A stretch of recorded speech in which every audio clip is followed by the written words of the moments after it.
ஆசிரியர்கள் அனைவருக்கும் வணக்கம். மிக மிக முக்கியமான செய்தி. பள்ளிக்கல்வித்துறை அமைச்சர் ராஜ்மோகன் அவர்கள் மிக முக்கிய 3 அறிவிப்புகளை சட்டமன்றத்தில் பள்ளிக்கல்வித்துறை மானிய கோரிக்கையின் போது வெளியிட்டிருக்கிறார். அது என்னங்கிறத பற்றி தெளிவாக இந்த வீடியோவில் பார்க்கலாம். அதுக்கு முன்னாடி நம்ம சேனலுக்கு புதிய பார்வையாளர்களாக இருந்தீங்கன்னா மறக்காமல் சப்ஸ்கிரைப் பண்ணிக்கோங்க. பக்கத்தில் இருக்கிற பெல் ஐகானை கிளிக் பண்ணிக்கோங்க. அப்போ தான் டிஆர்பி மற்றும் பள்ளிக்கல்வித்துறையிலேருந்து எந்த ஒரு தகவல் இருந்தாலும் மிஸ் பண்ணாமல் பார்க்க முடியும். மிக முக்கியமான தகவல், ஸ்கிப் பண்ணாமல் பாருங்கள், அப்போ தான் புரியும். சரி, ஓகே, வாங்க வீடியோக்குள்ளே போகலாம். அது என்னென்னு பார்த்தீங்கன்னா, அடுத்த கல்வியாண்டு முதல் டிஎன் அறிவு புதிய பாடத்திட்டம் பள்ளிக்கல்வித்துறை ராஜ்மோகன் மிக முக்கிய அறிவிப்பு. இது இல்லாமல் இன்னும் சில முக்கிய அறிவிப்புகள் வெளியாகிருக்கு.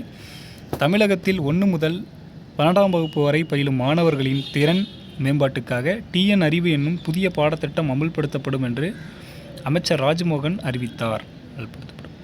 தமிழக சட்டப்பேரவையில் நேற்று அவர் வெளியிட்ட அறிவிப்புகள் பின்வருமாறு: 1 முதல் 12ஆம் வகுப்பு வரை பயிலும் மாணவர்களின் சிந்தனை மற்றும் படைப்பாற்றலை வளர்க்க டிஎன் அறிவு என்னும் புதிய பாடத்திட்டம் 2027 to 2028 கல்வியாண்டு முதல் அறிமுகப்படுத்தப்படும். அரசு பள்ளிகளில் 2 முதல் 9ஆம் வகுப்பு வரையிலான மாணவர்களின் கற்றல் இடைவெளியை குறைக்க ரூபாய் 12 கோடியில் திறன் பிளஸ் விரிவாக்கம் செய்யப்படும். இது 2வது அறிவிப்பு. அடுத்து 3வது, 6 முதல் 12ஆம் வகுப்பு வரை செயற்கை நுண்ணறிவு, எந்திரனியல் மற்றும் மெய்நிகர் தொழில்நுட்பங்களை உள்ளடக்கிய டிஎன் ஸ்பார்க் திட்டம் விரிவுபடுத்தப்படும். இது 3வது அறிவிப்பு. இது தவிர அரசு பள்ளி மாணவர்கள் தேசிய உயர்கல்வி நிறுவனங்களில் சேருவதை ஊக்குவிக்க சிறப்பு பயிற்சி வழங்கும் வெற்றிப்பாதை திட்டம் 172 பள்ளிகளில் செயல்படுத்தப்படும். 6 முதல் 12ஆம் வகுப்பு வரை மாணவர்களின் பகுப்பாய்வு திறன்களை மேம்படுத்த ரூபாய் 18 கோடியில் மதிச்சுடர் திட்டம், மாணவர்களின் புதுமை சிந்தனையை வளர்க்க டிஎன் இக்னைட் திட்டம் கொண்டு வரப்படும். மாணவர்களின் தனித்திறன்களை வெளிப்படுத்துவதற்காக 6279 உயர்நிலை மேல்நிலை பள்ளிகளில் மகிழ்வுடன் முன்னேறு திட்டம் செயல்படுத்தப்படும். இதன் கீழ் மாதம் 1 நாள் மாணவர்கள் புத்தகப்பை இல்லாமல் மகிழ்ச்சியாக பள்ளிகளுக்கு செல்லலாம். மேலும் 50 அரசு பள்ளிகள் ஸ்போர்ட்ஸ் பிளஸ் சிறப்பு பள்ளிகளாக உருவாக்கப்படும். 9 முதல் 12ஆம் வகுப்பு வரை மாணவர்களுக்கு புதிய விளையாட்டு சீருடை வழங்கப்படும். சென்னை புத்தக காட்சிக்கான அரசு மானியம் ரூபாய் 1 கோடியாக உயர்த்தப்பட்டுள்ளது. மேலும் அரிய 25 தமிழ் நூல்கள் மறுபதிப்பு செய்யப்படும் என்பன உள்ளிட்ட 31 அறிவிப்புகள் இடம்பெற்றுள்ளன.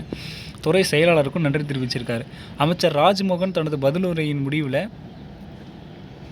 பள்ளி கல்வித்துறையின் தூணாக விளங்கும் செயலர் பி.